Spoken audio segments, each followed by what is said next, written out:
Welcome to the Monday, September 9th, regular meeting of the Board of Park Commissioners of Wilmette. May I have a roll call, please? Commissioner Leahy? Here. Commissioner Frazier? Here. Commissioner Goebel? Here. Commissioner Clark? Here. Commissioner Murdoch? Here. Commissioner Duffy? Present. Commissioner Kozlowskis? Here. You have a quorum. First on our agenda is 2.0, the consent agenda this evening. We have 4 items. May I have a motion? I move to approve the consent agenda of September 9, 2024, regular meeting of the Board of Park Commissioners, a copy of which is to be attached and become a permanent part of the minutes of this meeting. I second. Do we have any discussion on consent tonight? Seeing none, take a roll call. Commissioner Leahy? Yes. Commissioner Frazier? Yes. Commissioner Goebel? Yes. Commissioner Clark? Yes. Commissioner Murdoch? Yes. Commissioner Duffy? Yes. Commissioner Kozlowskis? Yes. Consent agenda is approved. Next, we have item 3.0, communications and correspondence. Written correspondence received is in the packet up until the deadline when the packet was published. Do we have anything else to add, commissioners? I don't know. We received several form emails today regarding Vince Gillson about putting together commission. I mean, we read multiple ones. At least They're one all copy they're of all that will exactly be the same. So. in the next packet. Anything that came in today will be in the next packet. So noted. Okay. That brings us to 4.0, public comment this evening. Do we have individuals that would like to speak to the board this evening? Did we start a sign-in sheet? All right. May I see a show of hands again? Okay. We'll work through the sign-in sheet then. I'll remind you, per the policy, which is on the second page of your packet, we request you to come up to the front, state your name for the record, and then you have 3 minutes to speak. Director Wilson will keep time. He'll show you a notice when you have 30 seconds remaining to help you conclude your comments. And at the 3-minute mark, we will ask you to step aside and make space for the next individual, please. We will make no exceptions to that policy this evening. First up tonight, Walter Keats. A lot of pressure to start the night off. We believe. The one thing, I mean, I keep talking about is the administrative stuff, and I really am concerned that the minutes are not being approved in timely manner, which is 60 days more or less. And that chart I sent around, I think you all got.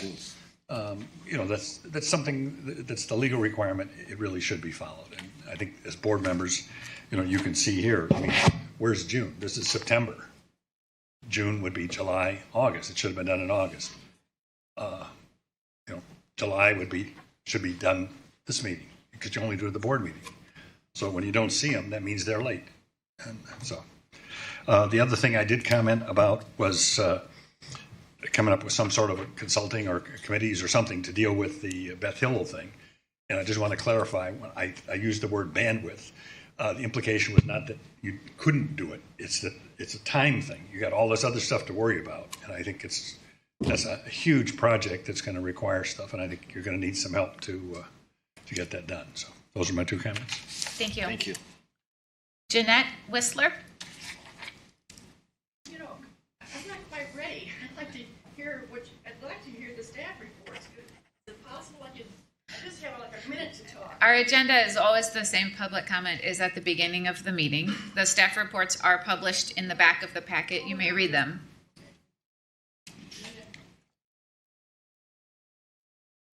You can start. We'll wait for you. It's fine.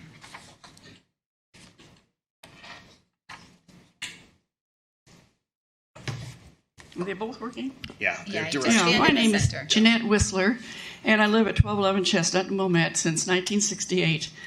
And I would like to really hear your reports because part of the reason we're all here is because basically we really want to see that sand dune fence, whatever you call it, that goes along the South Beach. I know it's removed now, but hoping that you will, when you discuss this again, apparently next December or January, then you will decide at that time as a board whether you are going to put it back again next year. So it apparently is still, I just talked to Steve Wilson a couple days ago, so we're on nice friendly terms. So I am a friend of the board. So I guess what I basically want to say is that I'm definitely here with this group of people who want to see that fence disappear. Whatever we can do to make that happen, we want to do. I have a little song I was saying, but I'll spare you that, about don't fence me in. You'll have to ask for it. Thank you. Thank you. Nita, Hemke? Nita? She says no. See, Anita. Nita's not going to speak, okay? She is here. Yes. Would you like to speak? Okay. No, she's good. Okay. Kathy Burns? Kathy Burns Johnson, maybe?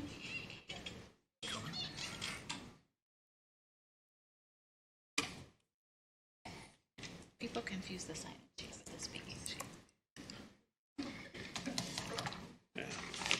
Hi, my name is Kathy Burns Johnson. I've been a resident of Wilmette for 46 years. I love this community, and I especially love our beach when it is kept free, clear, and open. I've attended every park board meeting this summer with the exception of one. I have spoken at a meeting. I have written a letter. I have listened to the pleas of dozens and dozens of other residents who have begged this board over the summer to remove the unsightly fence. We have all been met with deaf ears. You have managed to build an impenetrable wall between yourselves and this community. You do not communicate and you are not transparent. Our pleas and concerns have remained unanswered. I am angry, frustrated, and so very disappointed in all of you. Thank you. Anastasia Royal. Well, I looked it up, and you don't have to give your name or your address. And considering how I've been treated at Gillson Beach all summer, I wouldn't want to give my address. I've seen people constantly harassed. This has been going on for about 9-10 years, but this has been at a peak this year. I've seen all kinds of people being charged. There's a paywall now, and it's $10 for children, which I think is absolutely heartless. I've seen many people turned away. I've seen people being charged and then being told after they set up everything in their bathing suits that they weren't allowed to go in the water. I've seen Polish men who didn't speak English being screamed at by lifeguards because they had put their toes in the water. I have also been screamed at for putting my toes in the water while I was walking this year. There's no adult swim area whatsoever. You've carved up the beach so that there's a dead zone. Then you can swim, a little tiny caged-in area. I'm sorry, I'm not going to swim in a caged area. With a bunch of children. I teach children all day piano and voice, and I'm not going to do it. And then there's another, I just want to be able to, it's not too much to ask to be able to go in the water in the hottest summer in history. And it's unsightly, it's really gross. And I have a little song for you because I know you've heard a lot, but I find it really pleasant now that no one's on the beach and harassing me like the Gaza Strip. You know, having checkpoints. I find it very pleasant. I'm able to actually relax. We all need a break. And, we just need that break, and we don't get it anymore. And my summer has been ruined. I think you all should step down because you have mismanaged and caused these problems by your draconian and arbitrary rules that you have forced young people to spew at us. And you've created these problems. They weren't there. Alcohol has been there. Young people have been there. Build a fence for them in a certain area and put a little trampoline, let them jump over it. Or have people free who are going to be walking to the beach, and have people free who are going to be, and the people you have cars, residents, let them pay. But have the other people be free, and then you'll have all kinds of people there again because there's hardly anybody there. And I've got a little song for you. People who need a free Gillson are the luckiest swimmers in Wilmette, with one lifeguard, one very special lifeguard, a feeling deep in your soul that you will be saved if you start to drown and not harassed because you put in one toe. No more heat stroke and thirst, but first be a person who needs a free Gillson. People who need a free Gillson are the luckiest people in Thank you. the world. Medwin, Texter. Medwin. Or Melvin, I'm sorry. Hello, I'm Medwin Texter. I live at 523 Laurel in Wilmette. And Gillson is sort of part of my neighborhood. I spend a lot of time walking around there. I watch people try to find somewhere to park, and just so they can get down there and look at the park. And it just has always distressed me that we have now put that, well, now it's down, thank goodness. But that fence is there, and it just is irksome. And what really, in contrast, you have the Baha'i temple there, where people can freely walk through their gardens. They will welcome you into the church, of course, asking you to be quiet and respectful. But, you know, then they might walk over to our beach, and our elitist attitude that they can't see it or sit down and enjoy it or do anything like that just seems wrong. We need to have an area where we can welcome people, and the South Beach was perfect for that. Anyhow, I hope you took the chance to observe people this summer and see what was what. But thank you very much. Paul McKinley.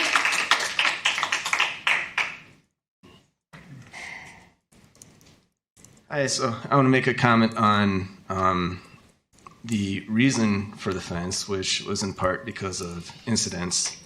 And the lakefront manager has been telling myself and other people that the reason that there is nothing on the police report was that the police were able to come and de-escalate the situation. To me, that just seems like there's evidence that these situations were indeed manageable. I think de-escalation is an important trait for, you know, especially this beach. So I'd hope that would maybe be considered for next year. Thank you. Thank you. Patricia Smith.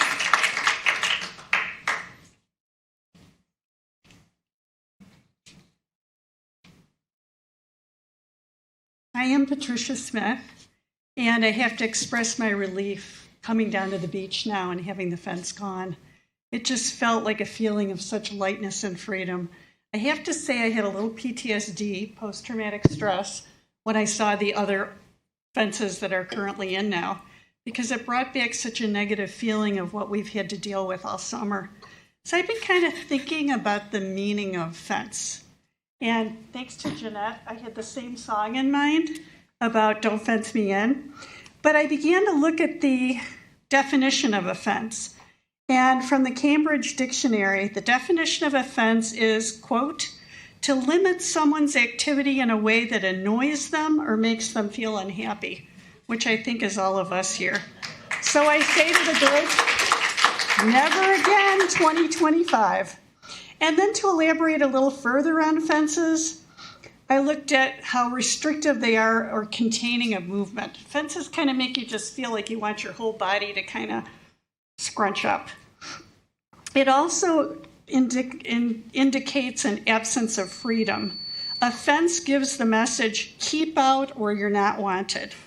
Cole Porter even wrote the song, Don't Fence Me In 1934, and I'm hoping Anastasia can sing that at one of the next meetings.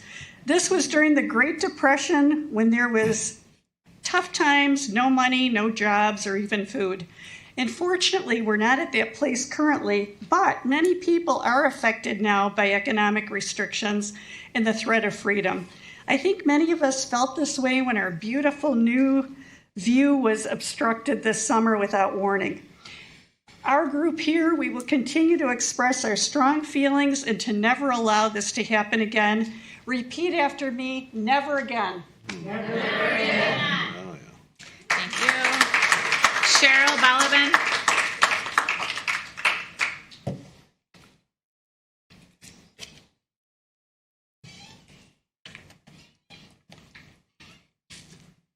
Good evening, everyone.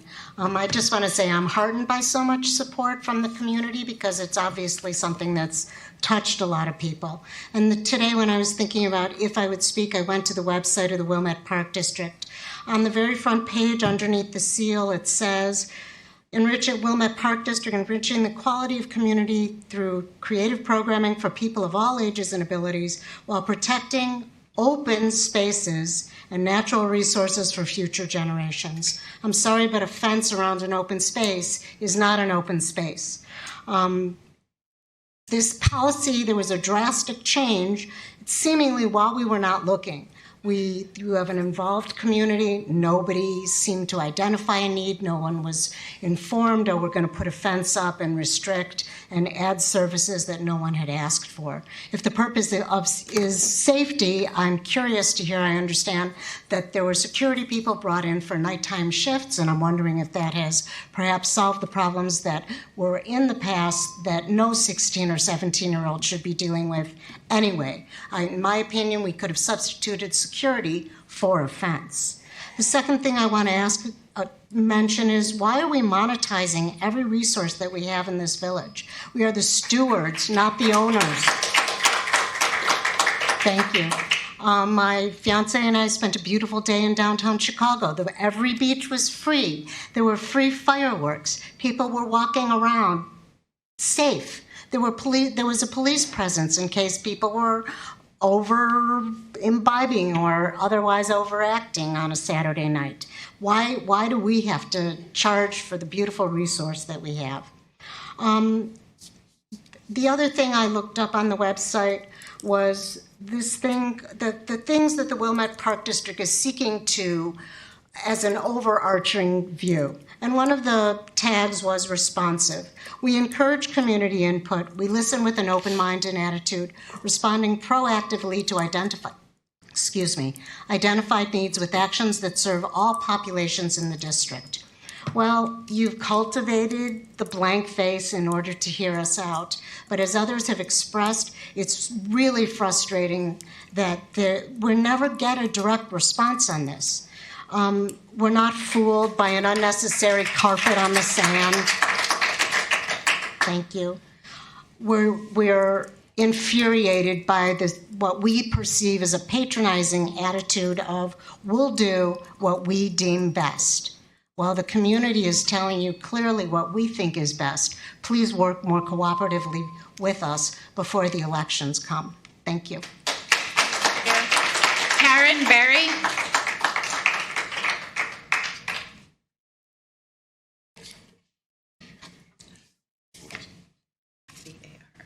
Madam President and board members, I'm Karen Berry. I live at 420 Linden. This is the second time I've attended a meeting, so I don't have a lot of experience with what people have said before I'm here tonight. I acknowledge that this is a complex issue. I'm sure that there are voices on at least two sides, but probably more than two sides. Although it is my impression that, just based in terms of the numbers here tonight, that the preponderance of people who have come to speak out are aligned with Unfenced Gillson. But I have a proposal because everybody has a right to speak, everybody has needs, everybody has a view. And I do cite the part of the mission statement of the Wilmette Park District, which stands against, quote, racism, hate, discrimination, prejudice, and intolerance. We are committed to providing a safe, equitable, and inclusive environment where all are welcome and treated with dignity and respect. And often, as we know, being inclusive means also taking risks in terms of people feeling jeopardized. And that is a normal tension in organized systems. I have a little bit of a background in community organization, systems theory, organizational development, and so here's my proposal. I don't know if the budget is public. I don't know what it cost the commission, the park board, to buy the fence, the current fence that was just taken down, erect the fence, the labor to staff the fence, to put paid staff, lifeguards, etc., on the beach. But what if that money were to be invested in something that I will call a consensus process? And a consensus process is an alternative to spending money in a polarized situation in which a solution that works for one person is going to displease an entire faction. What if there were a win-win situation to the fence versus no fence situation? Could the district not allocate funds for a collegial resolution? The board, as a board, you undoubtedly have heard views from both sides. What if you were to earmark funds for a consultant familiar with the consensus processes, such as the Delphi process? It's a little time consuming, but everybody feels heard and ultimately everybody accepts whatever the resolution is. What if you invite spokespersons for various viewpoints into an ad hoc process on a volunteer basis? I'm volunteering. We have time over the winter Your time is up. months Thank you. for such an ad hoc. Thank you very much. Barry Thomas.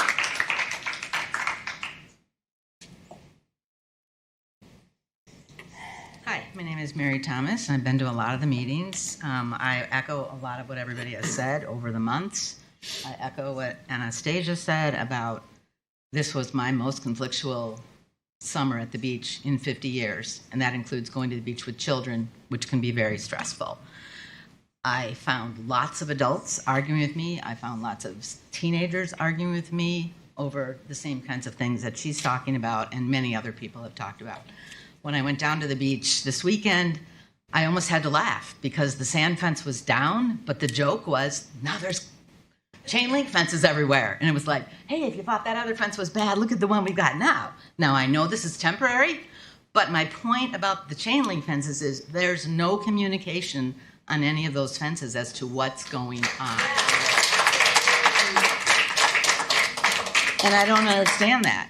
I know what's going on because I'm informed, but anyone driving through the beach would be like, what's going on and why is there no information? So that's something that should be addressed, and I kind of wish that that had been addressed with this situation. And I echo what Karen is saying about the consensus. I would love to be on that committee too. I have offered my services. I have a scrolling list in my phone of ideas that I have that could be implemented for next year.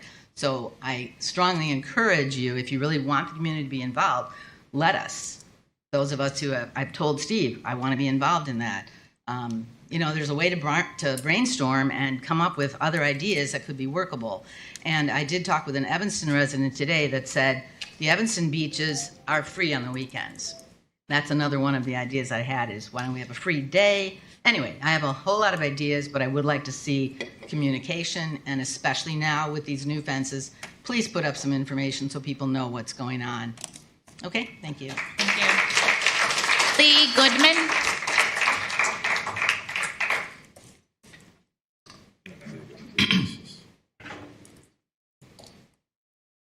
Thank you, Lee Goodman, back here from Northbrook. Good to be with you once again. I saw a story in the news, I hope all of you saw it, where a woman was turned away from the beach because she didn't feel like she could afford to spend $50 to bring her family to the beach. And if you looked at her face, I think she felt a little hurt and a little embarrassed to have that happen in front of her family.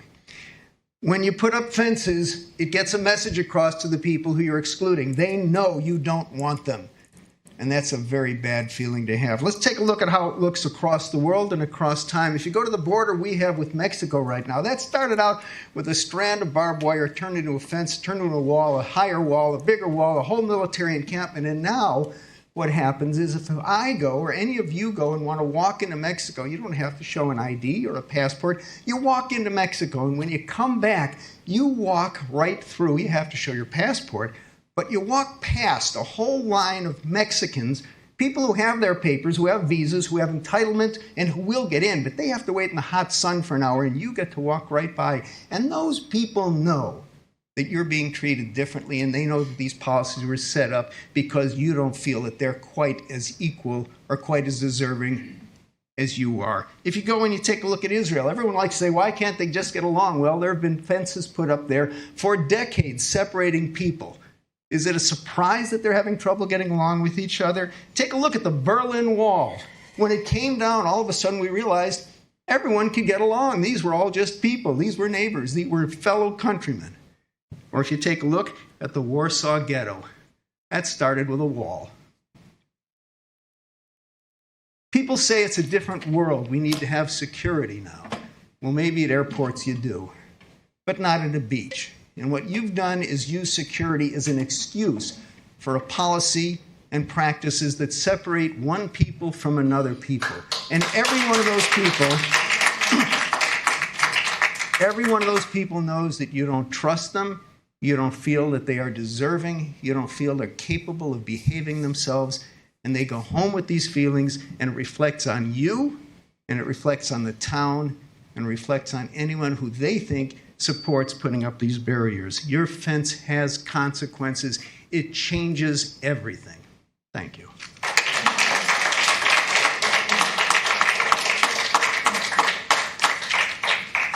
Is there someone else that wanted to address the board this evening that did not sign the list?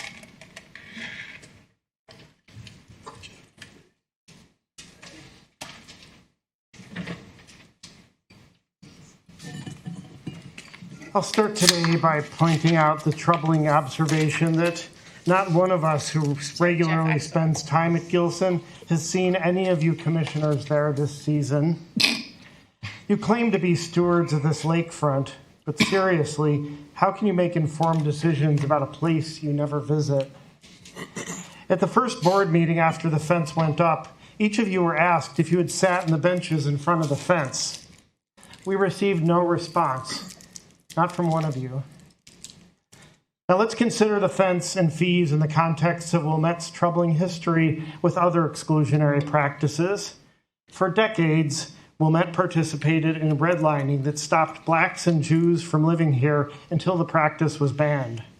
Today, the new fence and fees at Gillson Beach are a modern continuation of these exclusionary policies, deliberately or not, this time in likely violation of the public trust doctrine.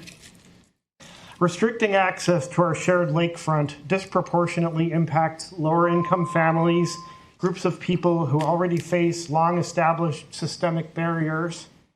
Anyone who spent any time at the beach this summer witnessed diverse families returning this year, only this time turned away because they can't afford the fees. It's deeply concerning that this board seems to have doubled down on their actions in light of these historic implications, justifying their decision with a litany of changing, deceptive, and often false narratives. I urge each board member and the public to attend the upcoming lecture at the Wilmette Historical Museum by Northwestern professor and author Dr. Mary Barr, an expert on segregation and other racist policies. She will discuss Wilmette's history of racist policies and attempts by residents to right the wrongs of our past. This lecture is an opportunity for all of us, especially the elected officials here today, to understand how policies like the fence and fees are not just inconvenient, but they perpetuate Wilmette's legacy of segregation. I look forward to hearing a report about how you'll incorporate what you learned into public policy. Please undo the harm you've already caused by committing never return the fence and fees to our previously free and open public parks. Anyone else on this side of the room? Okay, ma'am, we'll start with you.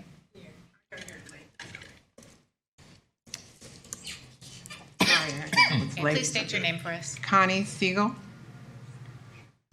And I'm going to be brief. I would like to know who the staff are that you're going to be addressing for next year's decisions on this park and what you're going to do with it, regarding fence or whatever else you may be considering doing. Because I know it seems that most of the staff are teenagers. They're minors. They don't vote. They don't pay taxes yet. So hopefully you are giving equal time to the citizens of this town and those who come here who are not residents of Wilmette but use our resources, and we're happy to have them. I also would like to know how do I myself and other people get the answers to what you're going to do, and how we can be included.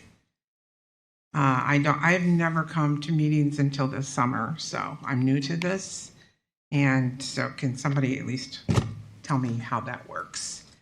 Okay, and that's mostly my concern, because it did feel good to have that fence come down, and I was there Labor Day, and then Labor Day evening I went to Montrose Harbor, where I was very welcome among a lot of people, where I didn't look like they did, particularly most of them. And there were people on the beach. I was there till 10 o'clock at night. They had a security guard, an armed security guard, one, who was smiling and interacting with all the young people, old people, and music was playing. And that was a very welcoming place. And if they can do it, we can do it. Anyone else on this side of the room? Jimmy, come on.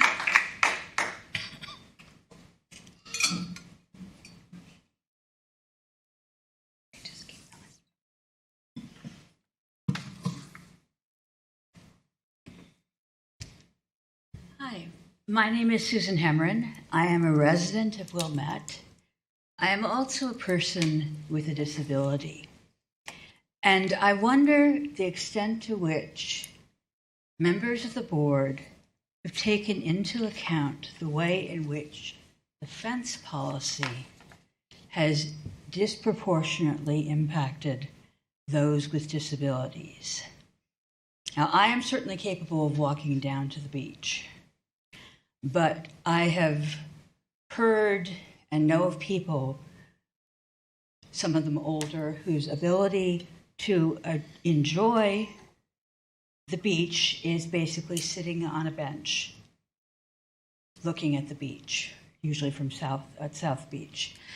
And the combination of the fences and the growth of dune grasses has made that not possible this year. In fact, it still is the case. I was actually at South Beach on Thursday evening, and I was glad to see that the wooden fences were down. But I also noticed, standing where the benches were standing, not sitting, but standing, I could see just a little tiny piece of the lake. Certainly no ability to watch the waves crashing. Now, as someone who pays property taxes in Wilmette, I would like to know, has the board sought qualified legal advice as to whether their policy might open them up to action under the Americans with Disabilities Act? Because as a disabled person and as a property tax owner, I am particularly upset by the notion that things would be done that not merely are wrong, but which needlessly expose the taxpayers of Wilmette to loss. I am also a registered voter in the village of Wilmette, and I do vote. Thank you very much. Is there anyone else that wants to speak to the board this evening?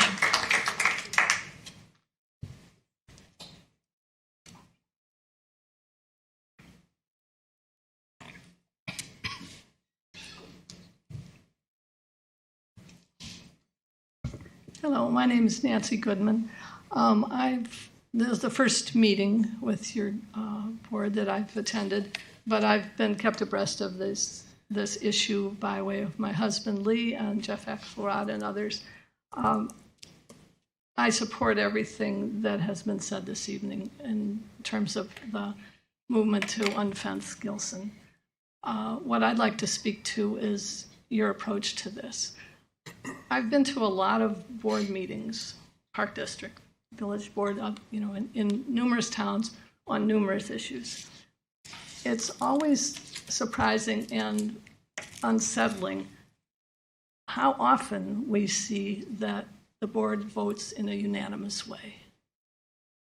There seems to be no difference of opinion. It's like a group that huddles together and decides together, and no one dares speak against what the rest of the group thinks. So it seems like maybe one or two people are thinking and the rest are going along. I hope that's not what's happening with all of you, but it appears to be. And in the way that people have spoken about how no one will talk to the members of the unfenced Gillson group about what's going on, I imagine there will be a time coming up when you'll need to make decisions about this, perhaps have a public discussion about it, open up to people. I hope you'll talk not just to each other, but to the members of this group, to your neighbors, to people who have different opinions, and you'll each think about it seriously and consider everyone else's opinions and thoughts and wishes, and not just agree with each other. Thank you. Thank you. Is there anyone else that still would like to speak to the board this evening? Is this the last one? Okay. I'm sorry. From here, I have a question. This woman is going to speak, and yeah, come on up. I am Heather Oliver. I'm going to change topics for a moment. I wanted to thank Lindsay Thomas, your superintendent of operations, and her entire committee for organizing a fantastic block party. I'm sure you guys know that you're fortunate to have her on staff. The event brought the community together. It was a memorable event, and we wanted to thank Lindsay, her team, and all your employees who made Saturday such a great, fantastic community event. I did want to ask, as you're planning ahead, if you guys could consider bringing back the buses on the 3rd of July. When I was pregnant with my 21-year-old son now, like I took them when I was pregnant, and I think that got lost during COVID, but I think that's a good thing to revisit for the community. So thank you for your time, and thank you for serving the community. Thank you.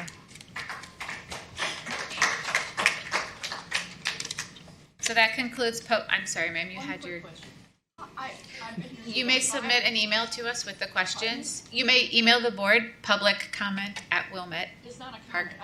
So public comment is now closed. How do we hear people discuss this? We encourage you to stay for the rest of the meeting. Okay.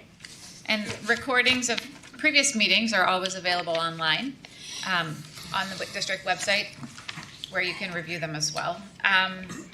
With the close of public comment, okay. All right, that brings us to item 5.0, staff reports. All right. You need to read this? I'm going to go back. Okay. Okay. All right. I will start the staff reports, and then the department heads will go after. I'm going to go a little off the written report, and Heather started the conversation about the block party. It was this past weekend, a great event for the community. As you're all aware, it's a partnership between the Village of Wilmette and the Wilmette Park District.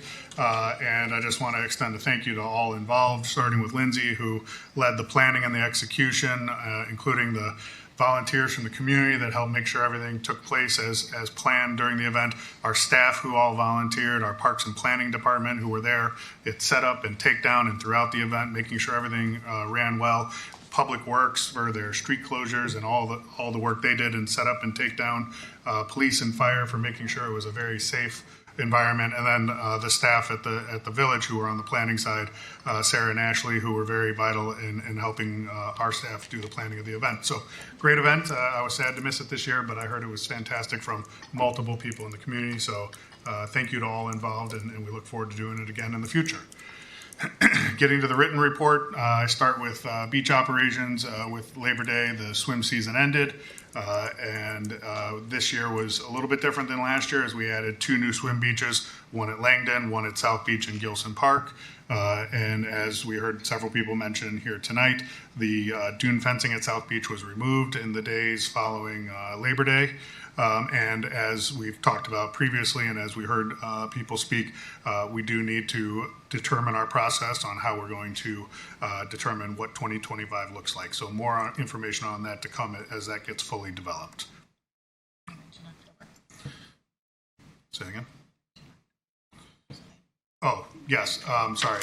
And then next month at our October board meeting, our lakefront staff will be providing their season end report. It's not just on South Beach or anything. It's a full report on all the operations at the lakefront. So that'll be happening in October.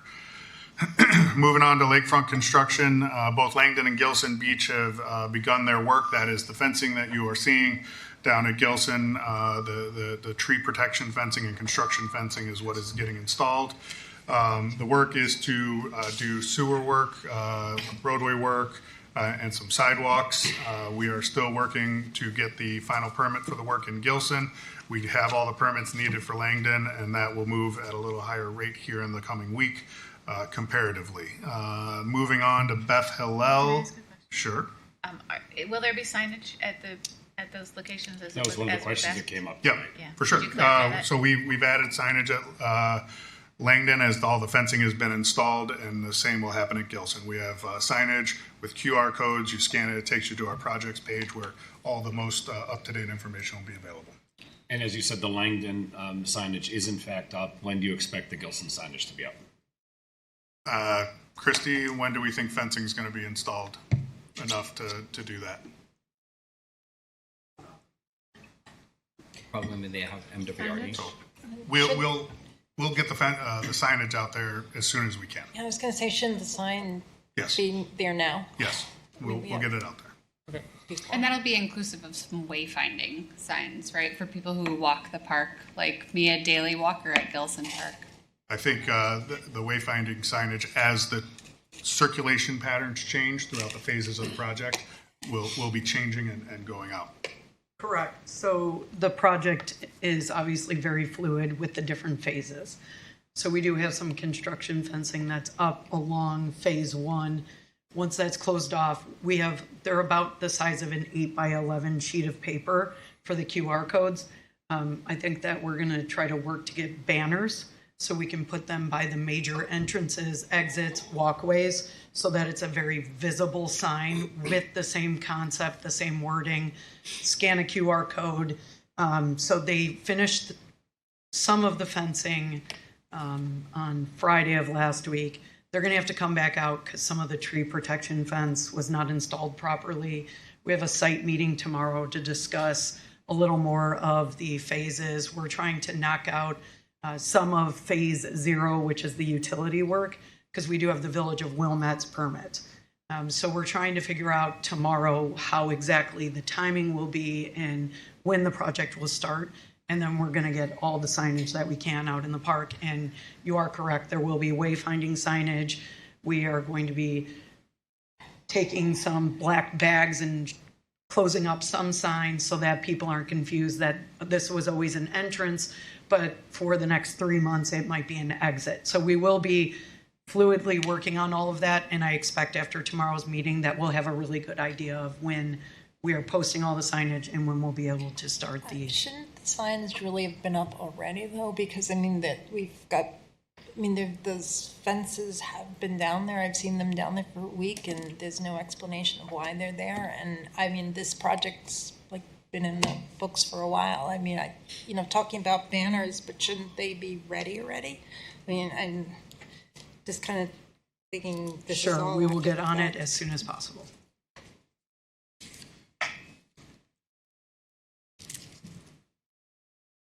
Any other questions on lakefront construction? Thank you. Mm-hmm. All right, moving on to Beth Hillel. The district closed on the property on August 28th. The building has historically been used by 3 different user groups, and all those groups remain in place and operating as they always have. That includes the synagogue, a day school, as well as a mikveh shared by multiple synagogues. And then similar to South Beach, it's time to begin outlining the process for public conversations for the future uses of this property.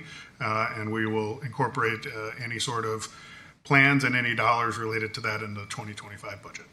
Is there any way we can meet there or have a meeting there? I think that would be nice, even if it's just where we now own this and come see what we're thinking. I know we have literally a lot to talk about there, but I think if there's a space there where we could have a meeting or even one of these or a committee of the whole, it might be helpful. Sure. I've been trading emails with all of the groups that are there to try and set up a meeting to talk about a lot of details, and I can bring that to the meeting to make sure that we do that in a way that doesn't interfere with their day-to-day operations. And to acknowledge another public comment, just that we hope to maybe on site or otherwise include public input and some form of, whether it be a survey or commission, what have you, to make sure that we're addressing residents' interests in the property as well. Yep, for sure. So, Steve, I'm going to take a step back, and I apologize. I had to step out. I had something in my eye, and so beach operations was the first thing that you touched on, and I did want to go to. I know we don't have any dates set right now, but we've got an idea that we're going to have public meeting about future of South Beach next year's operations. Mm-hmm. It's called Gillson Park. So It's called Gillson Park. the meetings will be before the end of this year. We just don't know when yet, right? I mean, we have. Because we got to get through operations. We have to put all of the. We should have multiple, right? But we've got the budgets. We've got Beth Hillel. I mean, I was thinking we should almost have a calendar of everything that we have to do over the next 6 months, and say in advance, this is what we're thinking. This is what we're thinking of doing, and this is when we're thinking of doing it. Loosely held, because I mean, as we saw in our committee of the whole meeting earlier, like we spent 45 minutes and we didn't get as far as we want. Mm-hmm. Yeah, picking up on that, in 2024, we started those conversations, I believe, in March. I would certainly like to see it happen sooner than that, but realistically, it's probably January, February. Okay. If you assume that, September, October, November will be, both looking back at the current year's operations and then planning the budget for next year. That's pretty typical. And December is not a good time to have these conversations because people are distracted. So there was a question about when we might have those conversations. My expectation would be January and February. But love to hear from other commissioners as well. That is the understanding that I've heard as well. This is why I wanted Steve to highlight in his report that the lakefront overall summary of the summer report will be in October. So to answer that question for folks that are interested, you are welcome to attend every meeting, but for those that might be wanting to take a small break, I would tune back in October at a minimum for that meeting a month from now, when I think that would be interesting information to hear for those that are following what's happening at the lake. So I wanted to make sure that was noted. And but that'll be I at agree the with you. October committee of the whole. So probably not the board meeting, or the committee of the whole meeting. We were thinking board meeting. Board meeting, great, okay. Correct. Thank you. 1 month from now. Thank you. Can you tell us the date? All dates for our meetings are published online. There's a schedule on the website. We meet the second Monday of every month at 7:30. Here? Here. This building? Yeah. 7:30. But that will be an informational report from the staff to the board, as is customary at the end of the season. Discussions as to the future for next summer, we anticipate to be January, February. So could we touch on so the person who asked the question left, so of course we won't have answered their question, but we will right now, about disability access, disabilities access to South Beach.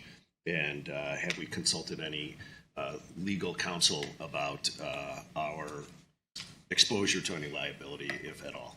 We have not specifically. We've consulted a ADA expert when we were looking at Langdon, and we've been applying all of that knowledge at this location as well. Yeah. And at our October 14th board meeting, will there be a recommendation from staff on our plan for next year, or a recommendation as to how we will go about incorporating all of the information that we've received feedback on to take that next step come January? Well, I think I would turn that question back to the board and ask, is that premature for a recommendation, or I think it not for a decision, but as to how a process to establish a process. Yes, yes, absolutely. Sorry, yes. I didn't hear you. Process recommendation. Yes. Okay. Yes, we can do that. Great. Did anybody have any questions from our residents who attended the meeting that were not addressed yet? Yeah, I think there's a few. A couple that I didn't understand. Cheryl Baldwin asked, I think it was a rhetorical question, why are we monetizing every resource? Obviously, we're not. Colleen Siegel asked, and I didn't understand the question, who are the staff who are addressing the fence, but it sounds like I think who is the public process of discussing the future of South Beach? Which staff are we going to be discussing? I believe that was the question. Excuse me. Yes. It's not South Beach. It's And then, Gillson Park. It could has I have a motion for a recess? I think we're She's okay. leaving, that's great, We're good. okay. And then Jeff Axelrod, who I think, public comment has closed less than 10 minutes ago, asked if any of us have sat in front of in any of the benches in front of the fence. I certainly have. I think probably everybody else has as well. But as is typical Jeff's MO, he leaves before we have a chance to answer. So not surprising. I've been down there at least once every week. At least. Absolutely. The beach every I'm not going to dignify that question, Exactly. given the amount of time I actually spend out there. Right. Okay, I believe the sincere questions have been addressed. Those are the ones that I had. Anybody have anything else, or are we good? No? All right. Sorry to jump on that. Thank you. Yep.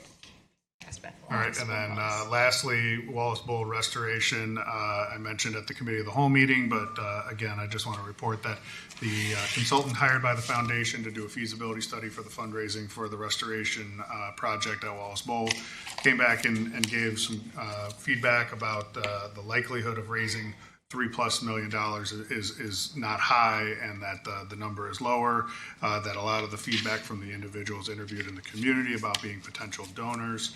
The feedback was, well, it's a park district facility. Why isn't the park district paying for this? So there's going to be discussions at the foundation level about next steps forward, and likely during our budget process, we're going to have to consider what aspects of the project that the foundation doesn't want to try and raise fund for that we would want to pursue, and whether there needs to be changes to the project as originally scoped and all of that. So just want to put that on everyone's radar. That concludes my report. And next up, we have Christy, Parks and Planning report.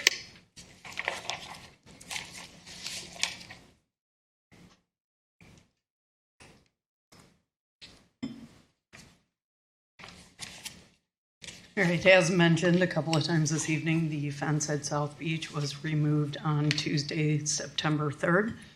The same day the construction project, the preliminary site work began, and we hope to have more details about that tomorrow at our site meeting at Gillson Park.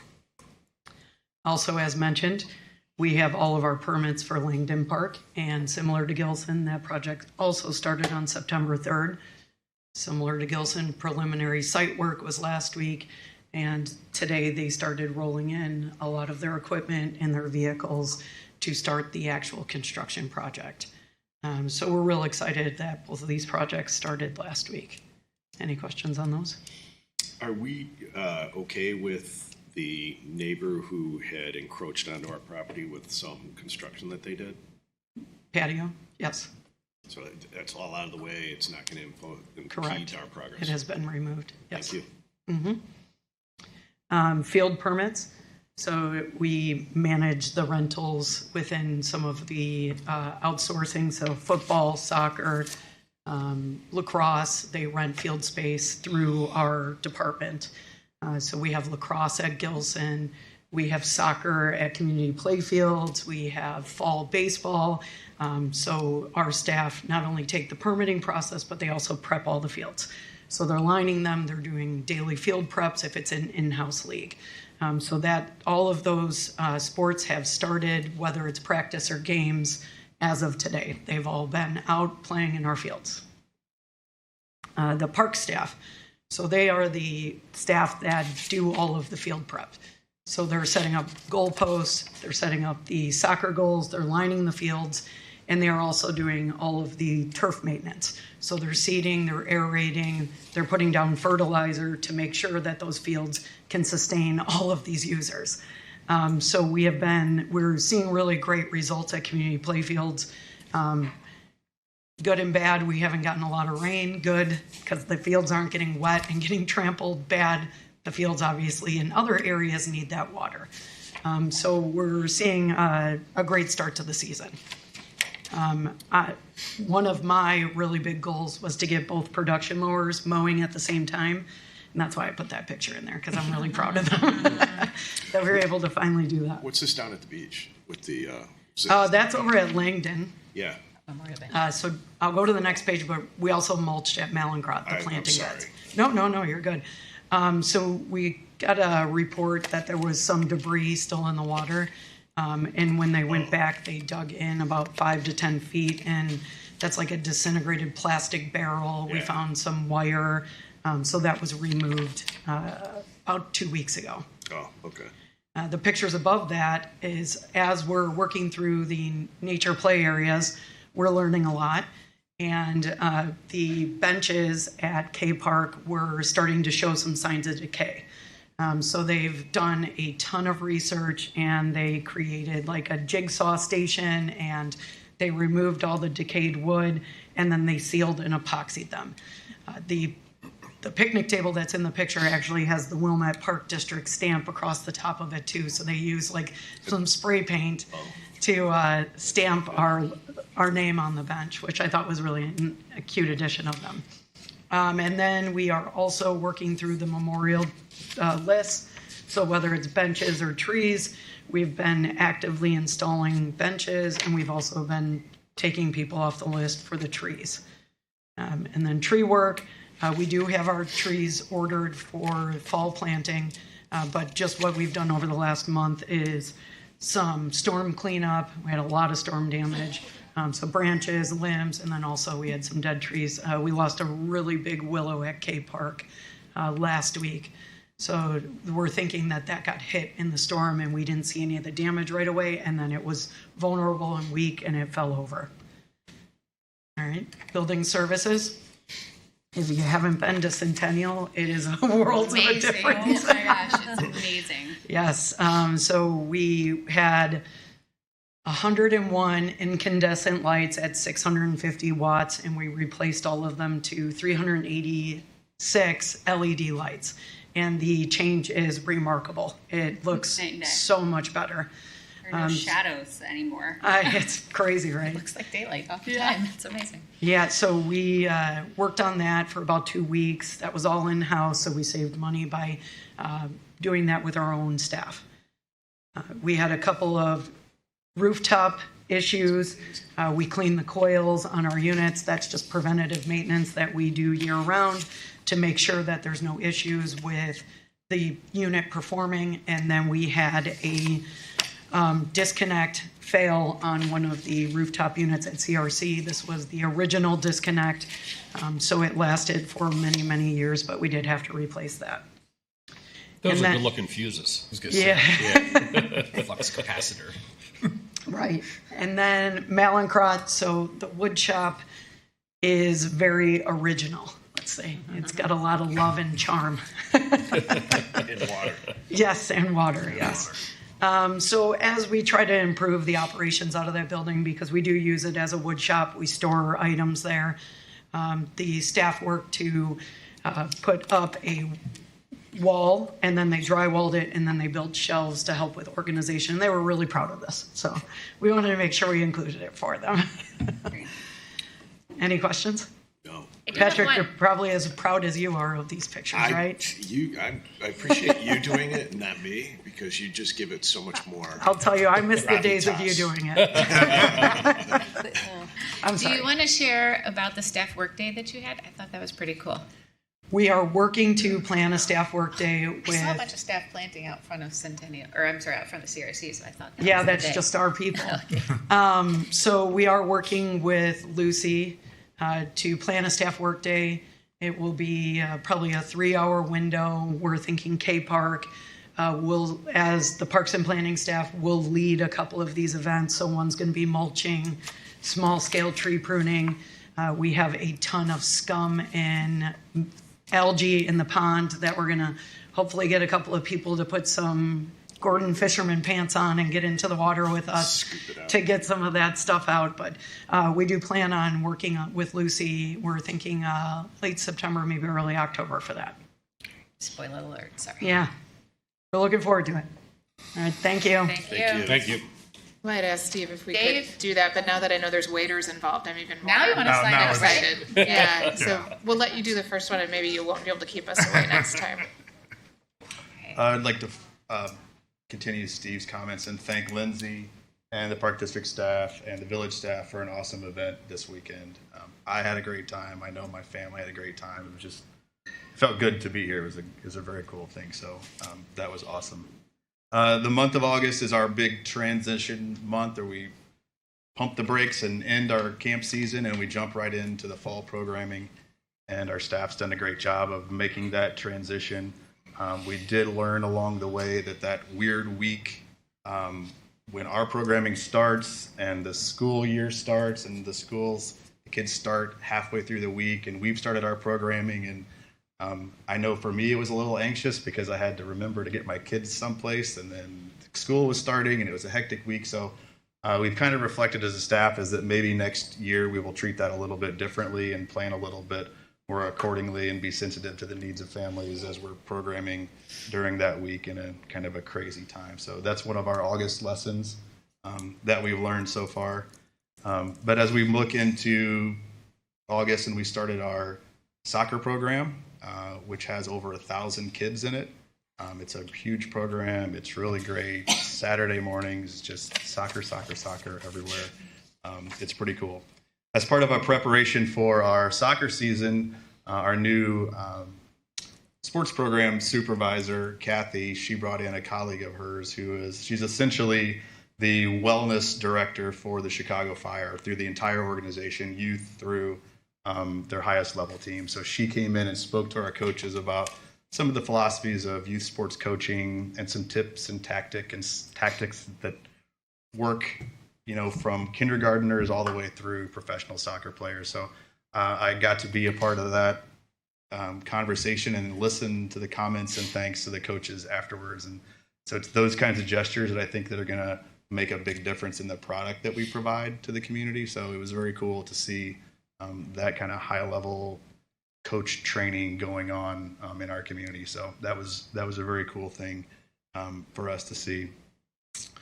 There's one typo in my report, and that is that after Christy's team put in the awesome lights in the tennis complex, we were able to host a professional pickleball event in Centennial, and that actually took place at the end of August. It says in the report the end of September, but that took place there. And so if any of you missed it, if it comes around again, you got to check it out. It was pretty cool. They got rained out on the Friday, and we were able to accommodate them because we're kind of before our season. So we actually got a super dose of professional pickleball in our facility, which was kind of cool to see. It's crazy. You can find that on TV on the weekends. Right. Yeah. Pickleball tournaments are broadcast on FX2 or something. I thought it was on the Ocho. I think it's the Ocho. The end of the season, the summer season at the pool and the beach always comes with the issue of our young staff going back to college or returning to their lives as high school students. And we were able to kind of follow our plan, and everything was scaled. We closed down on a scaled basis, but we didn't have any major closures where days were closed. We got a little bit of a break occasionally from some beach conditions, but all in all, the season concluded with the exception of lap swimming still going on at the pool. But our staff made it through the end of the season, which is always a little bit of a stressful time, but they pulled it off, and we still provided a good end of the season product for the community. Before you move on from that, is I think we did have someone come to one of our meetings or write about asking to extend the swim and the lap swimming even further, which of course is a great goal. But I think it's worth pointing out that I remember the not too distant past where the pool was starting to cut back August 15th as a lot of the staff went back to college and whatnot. So while people always would like more, we're so far ahead of where we were even a decade ago. I just think it's worth pointing out. Great. Thank you. It's too difficult to find guards, right? There's no more guards now. Oh, I understand that. But like even adults, I know that there was at least one adult who was a guard on staff this year. And that's a rarity. But if there was demand to try and keep part of the pool open even longer. Like the lap swimmers love to be there until it's snowing if they could, and even through that. But to have how many staff people would it take to even kind of run that kind of a thing? It depends on what our goal was for the number of hours we want it to be open. Yeah. We fortunately made a couple of late season hires of kids, college students that were on the quarter system, so they didn't go back to school until after Labor Day. So probably a little bit more strategic hiring. We might be asking the question of when do you go back to school as part of our hiring process. How much time do you need to winterize the pool, though? I guess that's kind of another question, because I've tried to explain to people if they've asked me about it, and I'm like, I think the biggest one is staffing, but that's another one to stay ahead of. And the cost to heat it as it gets cold. Right, that's another cost. You run the risk if you go too long and the weather changes, you put yourself in a really bad spot. That it's not a gamble that you typically want to take. I guess I remember like when my daughter was lifeguarding, I used to do some weekends in September, and I guess that's. I know even though she was still around, she was like, I don't want to do this in the lifeguard anymore. So I mean, I think it seems like you're not doing the weekends, and which I pretty much totally approve of, because I said my experience with my daughter was like, I don't want to do this. There's a lot of balance, And you're open on weekends, Saturday and Sunday through the end of the month. Okay, you are. Okay. Yeah. I think your reduced hours are probably a nice intermediary solution. I know we have passionate swimmers on the board and also in the community, but it's nice that you have some September hours. I would also like to point out that 140 of our lakefront staff are also Wilmette residents. So we're keeping it local. That's just at the lakefront. We have hundreds of kids and people that work for the Park District that are all Wilmette residents and carrying out the good work of everyone. So that's always a good feeling. As we're looking into planning for our capital planning, the recreation department for sure is looking at our decisions, what we want to propose for capital expenditures, partnered up with our strategic and our master plan, making sure that our decisions are reflective of where that plan is taking us now that we have that in hand. So we're excited about the capital planning process to get things moving there. And just a couple of things as we were talking about budget projections in our previous meeting. We've also got some non-budget projections that we've been talking about as a staff that we're incorporating this fall and kind of into the future. Some of those are transitioning a little bit from less vendor programming and more in-house programming that our staff is conducting. Gives us a little bit more control, allows us to develop our staff a little bit more. So we're excited to kind of make some of those transitions. And additionally, a philosophical switch to being a lot more developmental with our staff as a whole from the top down, from professional development, personal development, creating positions where we're more enticing to entry-level professionals, where we're kind of producing the talent for our industry versus sucking it in from other places. Like we want to be able to turn Wilmette employees from the Park District out into the world and have them do good things. So we're excited about kind of making that shift, and that'll be reflected in some of our planning that we'll share with you as we're going through our budget process. And recently, and I've got a lot more here, but I'll wrap it up. But recently, I've embarked on a little campaign around the community of getting out with the school district, most importantly, school administrators and their support staff who have very strong and valued opinions on our operations within their facilities. And then also meeting with representatives from the PTOs and PTAs of our local schools at all levels within Wilmette and Avoca. I've either had meetings or I'm scheduling meetings with them. So part of our decision-making process on how we're going to run our after-school programs and our before-school programs, we're going to base some of those decisions on what parents are actually telling us. And it's been very valuable listening to the administrators and those parent organizations, what they have to say and what their thoughts are. And it's been a really cool process. So I'm looking forward to giving you guys some sort of report on the back end of this as we move forward and how well that went. But, excuse me. Music to my ears. Thank you. Sure. Very excited about that. Yeah. Anything else? Thank you. Thank you, Dave. Thank you. Lindsay, operations report.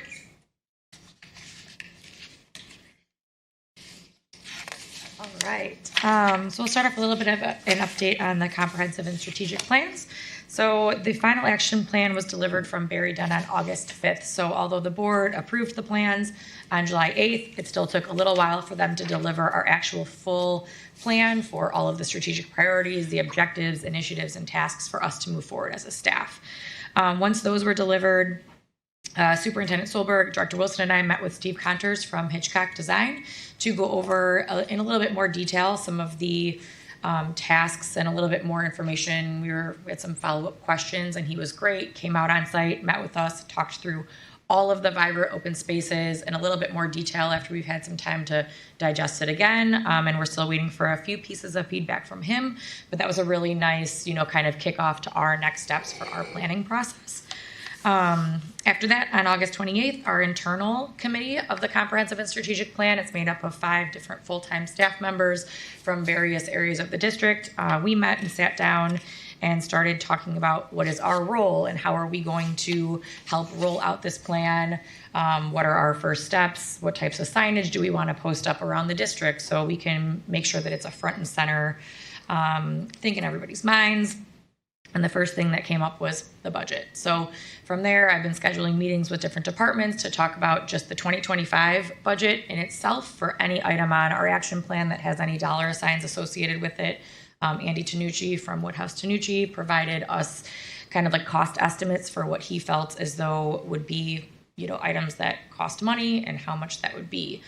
From there, we broke down the different items that would be part of the capital plan and also started going over those items, a lot of which we're already doing and already aware of, but just kind of one of those checks and balances. It's written down here. Are we aware of it as a staff? As Dave mentioned, him and his staff are already kind of looking to the strategic and comprehensive plans for their budget process. And I know basically everything on the list I'm going to talk to Christy about is something that they're already considering and already doing, which is really great. So outside of that, any questions on the strategic or comprehensive plans? Okay.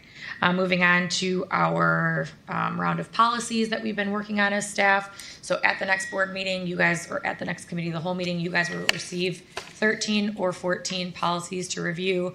You'll get them prior to the COW meeting, but those will be on the docket for you guys to kind of look at and discuss, give us feedback on if what we provided to you is what you're looking for.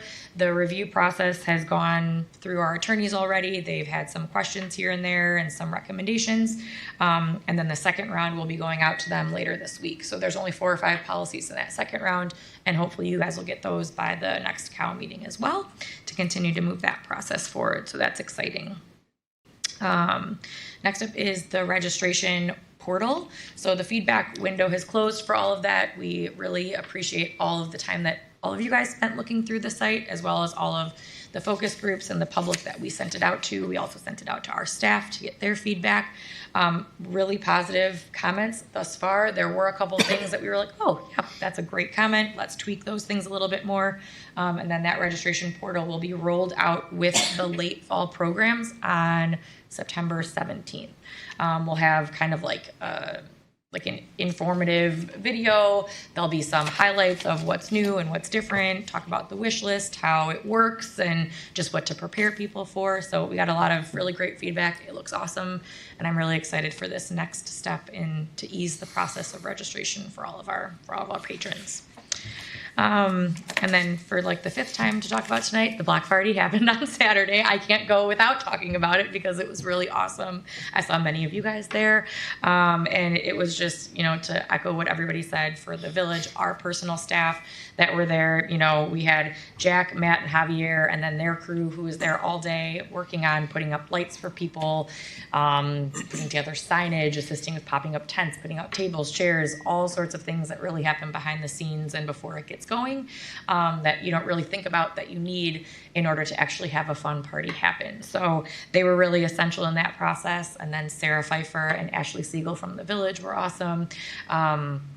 Police, fire, all of that. It was a really great event. So we sold hats, shirts, and mugs at the event.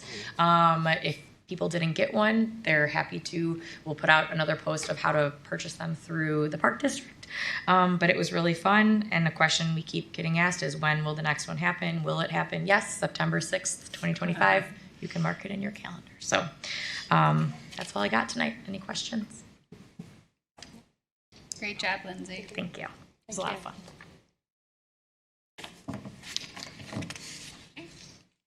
Finance?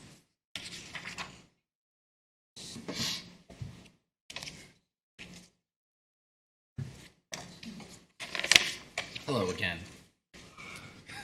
Long time no see. Hi, Sheila. Do you want to go over the financials again? Because, you know, I could do it 3 or 4 more times. I think a summary works. All right. So we're off from budget about $9.7 million through July. You got a preliminary August. I'm not closed with August yet. It should be done sometime this week. So, you know, property taxes are ahead of budget, bond proceeds are ahead of budget. You got all the differences as to why we're so far ahead of budget. Can you take one step closer? There's some folks waving behind you. They can't hear you.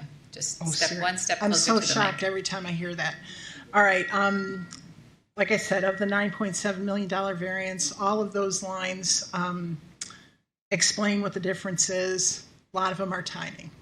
So you're going to see a lot of those clear up as the year goes on. Can you guys hear me? Yeah. All right, good.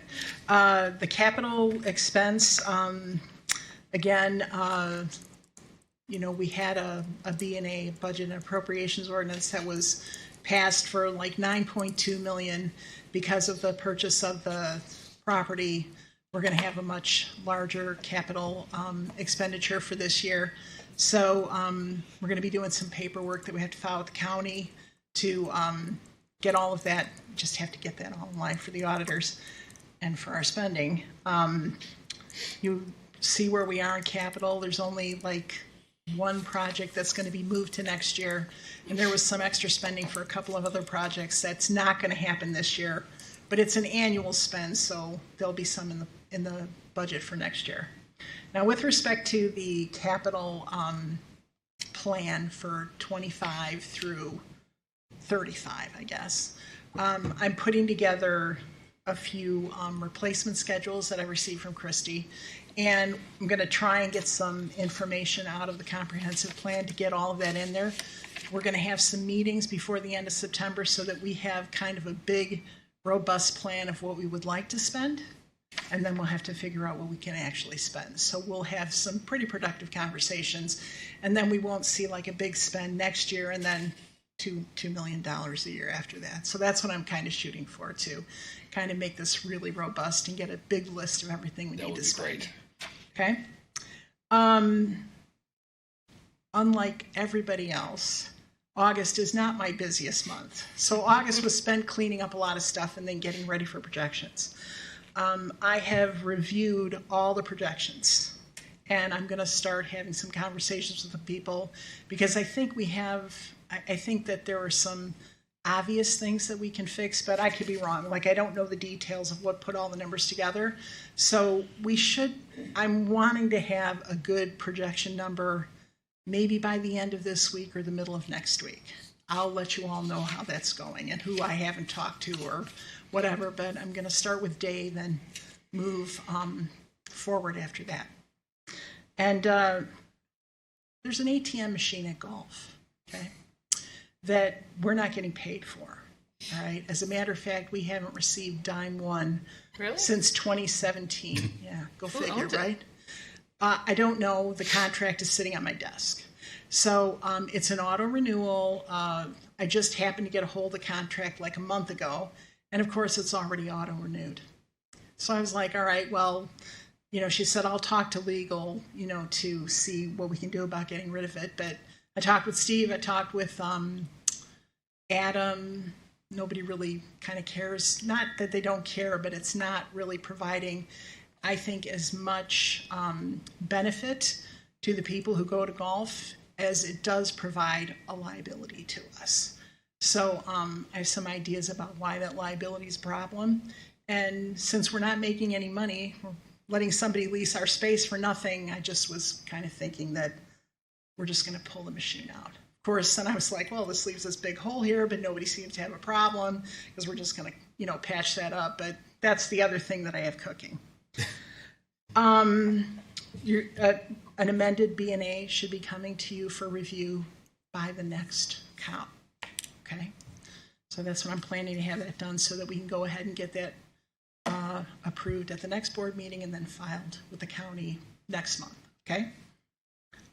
My customer service person puts all of that wording together of everything that she's been involved in. This is Megan, who works here at admin and has been really great about, registrations. She's like one of our unsung heroes because a lot of people don't see her, but she works really hard on the phone. So, and I think she's a really talented writer. So, you guys all know Dave has touched on almost all of this, that she's written about. And IT is, busy trying to roll out 365. So it's something that he's working hard on. The whole team is.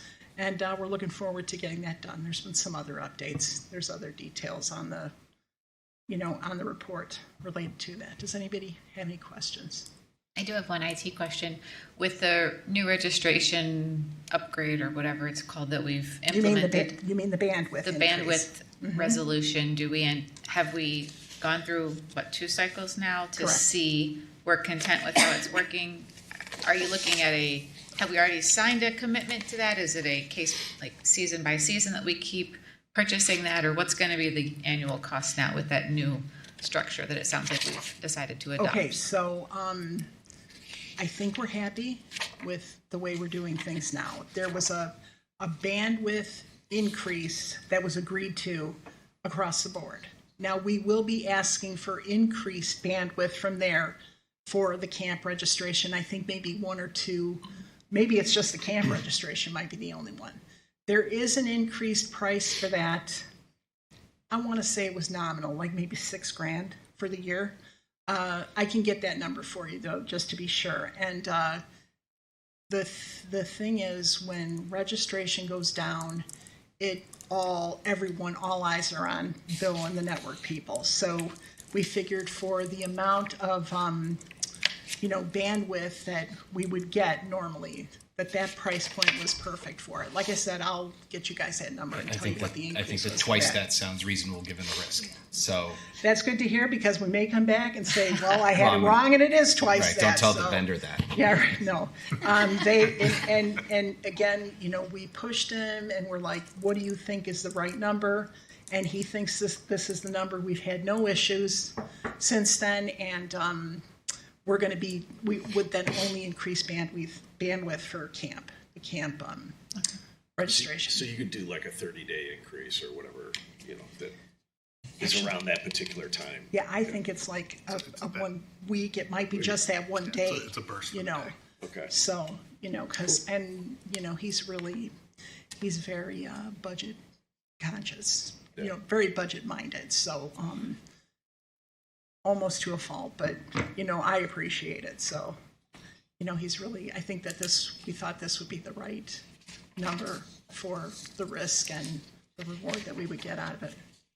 Sounds Anybody good. have any questions? No, after the meeting, I just want to touch base with you on that machine that's at golf, the contract, the lease that you have started reviewing. I just want to give the ATM. I want to give you a heads up of what's in front of you on that. You guys can talk offline. Yeah, offline. That's what I say after the meeting. I was going to say I didn't know there was much to discuss, but I'm interested. just giving you a heads piqued up. my curiosity. Is that it? Thank All right, you. thanks, everyone. Thank you. Thank you.